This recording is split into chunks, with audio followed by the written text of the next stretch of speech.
by the name itself, confidential and intelligence. Just because ang Kongreso nagsubpina do ses DECOM ng dokumento, pwede mo nang i-release yung laman ng dokumento?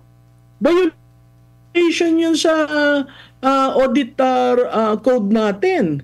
Pero dahil sila yung mga congressman, again, yung power of the purse, yun ang ini-invoke. So, alam mo, maganda sigurong maitaas yan sa Supreme Court para once and for all, ano ba ang meets and bounds ng power of the purse? Ano ba ang paggamit ng COA findings, lalong-lalo na hindi pa Siguro nabigla rin ang mga kongresista, first time siguro to nila. Kasi alam natin, pag panahon ng budget season, lagi kong naririnig ito. Alam ba, may makausap ako sa iba't ibang ahensya ng gobyerno na kumbaga, hinay-hinay muna tayo kasi budget season ngayon. Baka parang at mercy sila. Kumbaga parang andun yung pagpanahon ng budget season, lalo na sa later part ng taon. Parang ano sila parang hindi mo na nila babanatan. Kumbaga, parang ang taas ng tingin ng mga sumusuri sa mga batas, no? Kasi kaya nilang ipasa, kaya nilang harangan, kaya nilang gipitin ang iyong budget. Pero hindi ito naramdaman natin kay VP Sara. Kumbaga, meron siyang mga proposal, panukala para sa kanyang opisina sa Office of the Vice President. Siguro first time ba ito na inaubayan na niya sa Kongreso yung magiging kapalaran ng kanyang proposed budget. At kumpleto doon, kumbaga, maiintindihan mo nga na, kayo nang bahala, hindi ko na didepensahan, kayo na hang bahala. Pero itong Kongreso, panay yung na, bakit dapat kang humarap, dapat ganito, ganyan, hindi pa ba sapat yung dahilan na yon. So doon muna sa ito ba first time na nangyari? At nakikita nyo po ba, may paglabag ba dito? Or malinaw naman doon sa sinabi ni VP Sara, ang lahat ng mga nais niya mangyari at naaayon naman sa mga polisiya o di kaya sa batas, sa konstitusyon. Siguro, Admar, first time siya na ang VP, ang Vice President ang nag-invoke niyan. Merong isang instance yung sa TESDA na hindi umapir yung chairperson sa plenary debate. Ito kasi sa committee level pa lang Pero babalikan tayo, binabastos ba niya ang House of Representatives? Hindi. Ina-acknowledge nga na kayo ang power of the purse. Kung paano nyo gustong katayin, i-chop, nasa sa inyo. That is a total statement in respect of the power of the purse. Kasi ang point niya, bakit pa ako makikipaggigilan, makikipagsagutan sa inyo, sa dulo kayo rin naman ang masusunod. Which I think is a sentiment that is loudly shared by all the executive agencies. Kasi sa executive, di ba nakikita natin may DBCC, ang DBM nagsiset ng ceiling, tapos kinakat nila yung sinasubmit ng ahensya. Tapos yun ay nagiging net. Pag net naman, yun ang budget ng presidente, which means it underwent a series of review ng DBM, kaya na-include yung ganung budget. So, alam mo, ang hindi ko maintindihan, nawawala yung role ng DBM. Kasi dati ang DBM talaga nagsasabi na, Your Honor, pag ito kinat natin, magkakaroon tayo ng problema. Wala.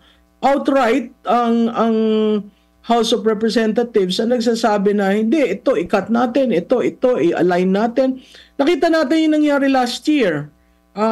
Nung nagkaroon ng unprogrammed appropriation, wala namang ginawa si DBM ni hindi nila recommend ng veto statement. Nakita natin inalis yung foreign assisted program. Wala ring recommendation ng DBM for the veto. So, ako, binabalik ko yung kakulangan sa DBM dahil kayo ang nag-put together ng programa. Ibig niyong sabihin, hindi mahalaga ang foreign assisted projects. Di ba? Maraming kaguluhan ang nagawa noon. At nakikita natin, wala tayong projects na tinutuloy dahil walang counterpart fund. So ako, ang sense ko, First time na ang Office of the Vice President ang nagsalita ng ganon. Ang nare-recall ko si TESDA, hindi umattend sa plenary. May pagkakaiba ba yun?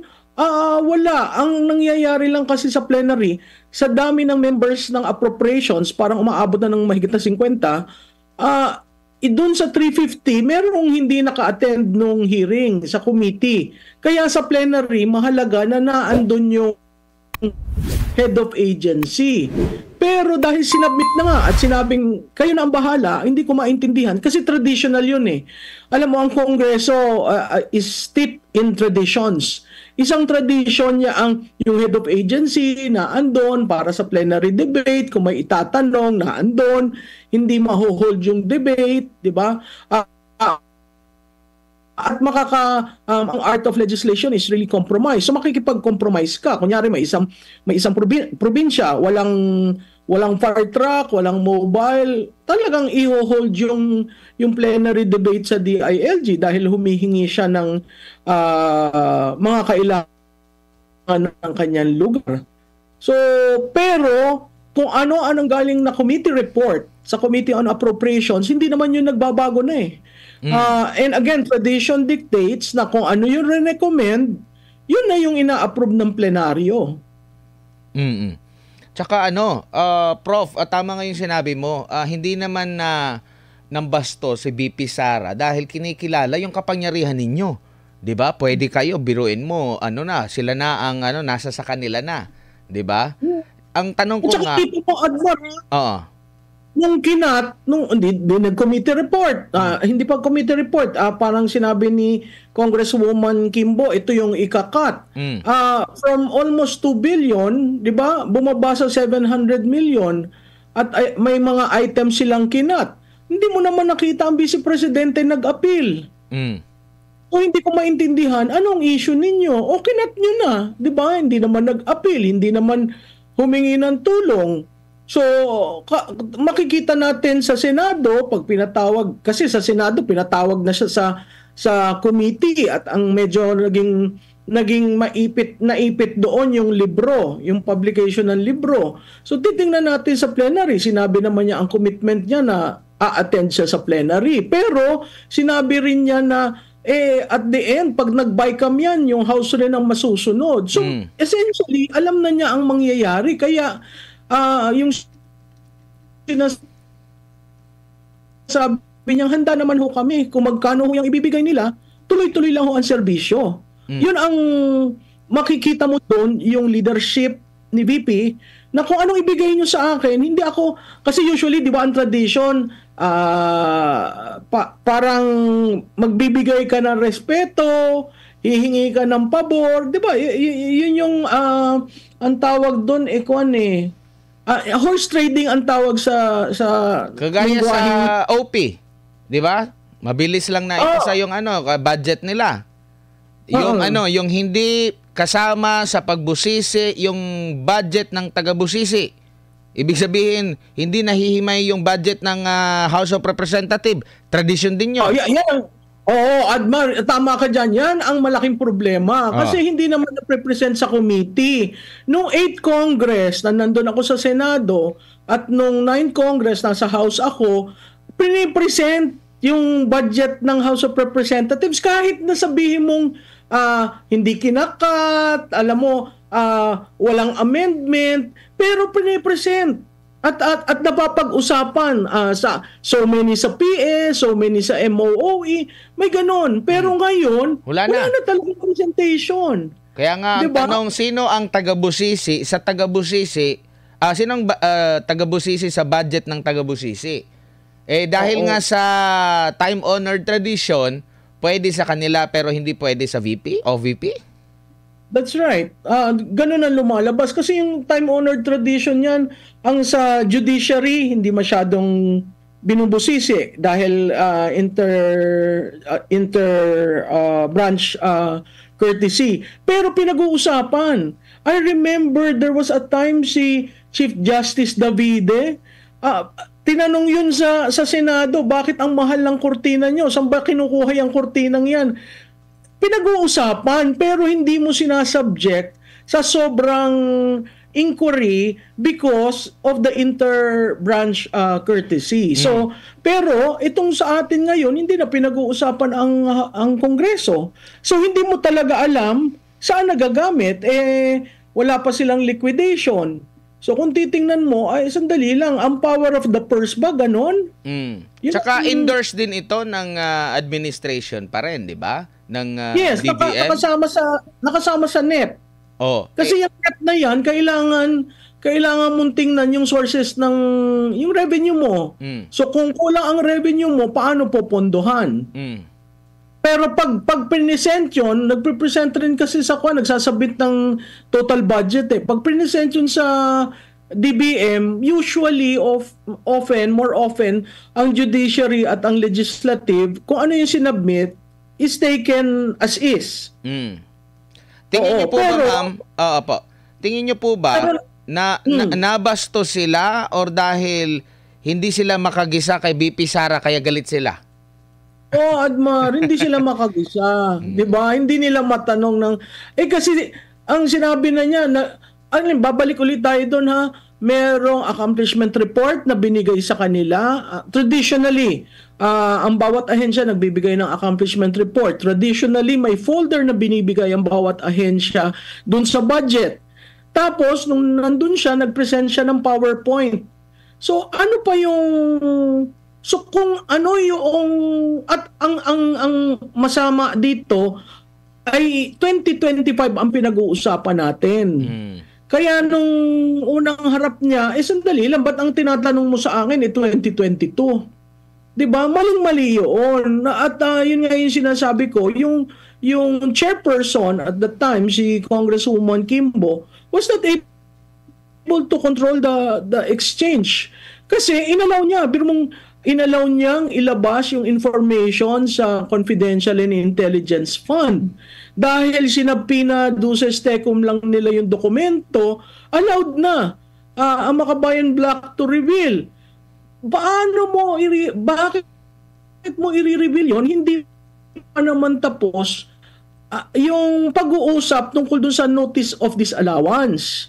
Kasi ako, sa experience ko sa gobyerno, pag may notice of disallowance, yung meeting, kulang ng resibo, kulang ng justification, it's between COA at saka yung ahensya.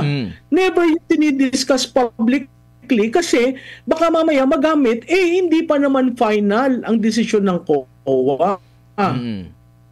Yun yung problemado ako dun sa inalaw. Kumbaga, by the name itself, confidential and intelligence, just because ang Kongreso nagsubpina duces tecum ng dokumento, pwede mo nang i-release yung laman ng dokumento?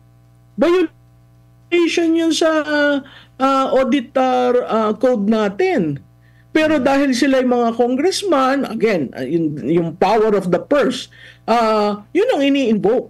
So, alam mo, maganda sigurong maitaas yan sa Supreme Court para once and for all, ano ba ang meets and bounds ng power of the purse?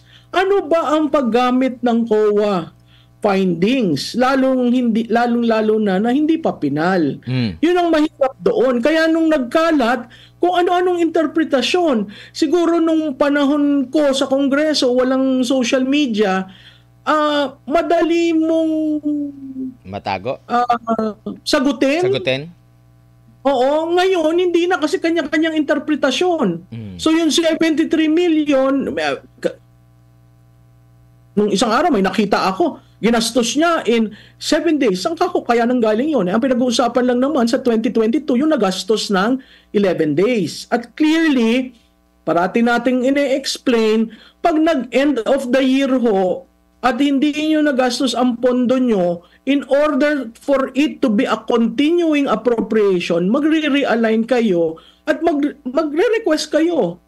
Mahabang proseso yon.